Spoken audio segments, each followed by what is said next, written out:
Lors d'une sortie, une femme vit soudain une loutre s'approcher d'elle. Touchée par la rencontre, elle décida de la ramener chez elle. De retour à la maison, elle lui offrit du saumon, et la loutre, espiègle, passait son temps à mordiller ses jouets, et parfois même les chaussures de la femme. Dans leurs moments partagés, elle aimait aussi participer à de petits jeux de scène. Passionnée par l'eau, la loutre manifestait toujours une joie débordante à l'heure du bain et, lors des promenades, il lui suffisait d'apercevoir un point d'eau pour plonger sans hésiter et s'y prélasser. La femme vouait une affection profonde à ce petit animal. Chaque fois qu'elle le voyait, elle ne pouvait s'empêcher de le serrer dans ses bras et de l'embrasser. Il lui arrivait même de l'emmener nager, ce qui réjouissait la loutre au plus haut point.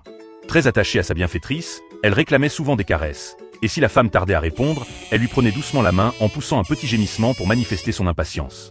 Lorsque la femme traversait un moment de tristesse, la loutre venait se blottir tout contre elle, silencieuse, ou faisait quelques gestes amusants pour lui redonner le sourire.